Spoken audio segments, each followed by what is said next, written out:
और अब आगे बात बेंगलुरु में चल रहे विपक्ष के महामंथन की। बेंगलुरु बैठक में कांग्रेस अध्यक्ष मल्लिकार्जुन खड़गे ने कहा, राज्य स्तर पर हम लोगों में कुछ मतभेद हैं, हमारे बीच वैचारिक मतभेद नहीं हैं। आम आदमी के लिए मतभेदों को खत्म करना चाहते हैं हम, और इसको खत्म करना होगा। गरीब, दलित, आदिवासी कुचले जा रहे हैं सरकार में। बीजेपी सहयोगियों का इस्तेमाल कर उन्हें छोड़ देती है। मल्लिकार्जुन खड़गे का बड़ा बयान।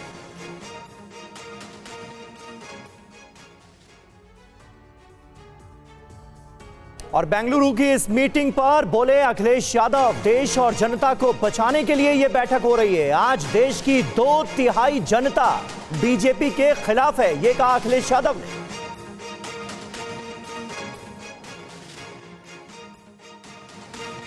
मीटिंग ज़रूरी इसलिए है, देश को बचाना, लोगों को बचाना, पॉलिटिकल लीडर के साथ जिस तरह व्यवहार हो रहा है, और मैं ये कहता हूँ कि देश की 2/3 जनता भारतीय जनता पार्टी के खिलाफ है, 2/3 जनता खिलाफ है। तो इस बार भारतीय जनता पार्टी का सफाया होने के लिए सब एक है।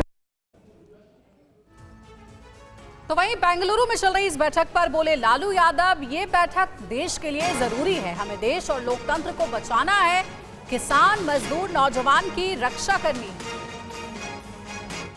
जरूरी है देश के लिए, देश को बचाना है, डेमोक्रेसी को, इसलिए हर हालत में देश के किसान, मजदूर, नौजवान, माइनॉरिटी सबकी रक्षा करना है। नरेंद्र मोदी के शासन में बिल्कुल समूचा समाप्त हो चुका है। वहीं बेंगलुरु बैठक में पहुंचे अरविंद केजरीवाल ने प्रधानमंत्री नरेंद्र मोदी पर हमला बोला और कहा कि 10 सालों में हर सेक्टर को भारी नुकसान पहुंचा, इकोनॉमी की हालत खराब है, महंगाई अपने चरम पर है।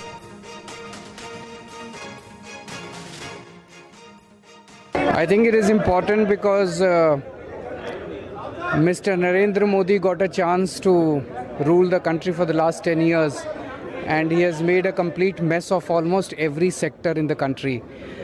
He has created so much of hatred amongst the people. The economy is in shambles. There is so much of inflation. There is so much of unemployment in all sectors. So now I think it's a time that people of this country want to get rid of him. So everyone needs to come together and और वहीं ममता बनर्जी को इस बैठक से काफी उम्मीदें हैं। उनका कहना है कि मीटिंग के अच्छे नतीजे आएंगे, देश के लिए अच्छे नतीजे आएंगे, हमारी मीटिंग अच्छी होने जा रही है, इस बात का जिक्र किया है ममता बनर्जी ने। This is a good meeting. This is a fruitful meeting, and it's a constructive decision. We will take it. All the agenda is very fruitful. Let us discuss it today, and if the outcome today, what we discussed, after that the outcome may be the good for the people of this country. और बेंगलुरु की इस बैठक पर नजर बनाए हुए हमारे सहयोगी कुमार विक्रांत, जो कि वहीं पर मौजूद है, सीधे उनका रुख करेंगे। विक्रांत, आज विपक्षी दलों की ये जो बड़ी बैठक हो रही है, इसमें मुख्य रूप से कहा जा रहा था कि समन्वय तो सोनिया गांधी को जिम्मेदारी मिल गई है कोऑर्डिनेशन की, संयोजक के रूप में नीतीश कुमार का नाम तय हो सकता है, और दूसरा, इस विपक्षी दल की महागठबंधन की पार्टी का नाम क्या होगा, इस पर आज फैसला हो जाएगा। अभी तक की क्या अपडेट है विपक्षी दलों की इस बैठक से जुड़ी हुई? देखिए, सबसे बड़ी अपडेट ये है कि जो मल्लिकार्जुन खड़गे कांग्रेस के अध्यक्ष हैं, उन्होंने संबोधित किया है और एक बात, बहुत बड़ी बात कही है। उन्होंने कहा है कि कांग्रेस पार्टी प्रधानमंत्री पद की कुर्सी के पीछे नहीं है। आप समझ सकती हैं कि जितनी पार्टियां यहाँ इकट्ठा है, इसमें तमाम ऐसे नेता हैं जिनके दिल में ये तमन्ना है कि 1996 की तरह या पहले की तरह एक उनकी किस्मत खुल जाए, देवगौड़ा की तरह या इंद्र कुमार गुजराल की तरह। तो ऐसे में उस जो तमन्ना है उसको कांग्रेस पार्टी ने ख़त्म नहीं होने दिया है। और खड़गे जब ये कहते हैं कि हम सत्ता के लिए, प्रधानमंत्री की कुर्सी के लिए कांग्रेस पार्टी नहीं, संविधान बचाने के लिए हम सब लोग साथ आए हैं, तो एक अगर कल को विपक्षी दलों की सरकार बनती है तो उसमें प्रधानमंत्री की कुर्सी पर कोई भी आप में से बैठ सकता है। एक तरीके से ये एक संदेश मल्लिकार्जुन खड़गे ने दिया है। ये एक बड़ी बात है, क्योंकि सबसे बड़ी अहम बात यही थी कि विपक्ष का चेहरा कौन होगा।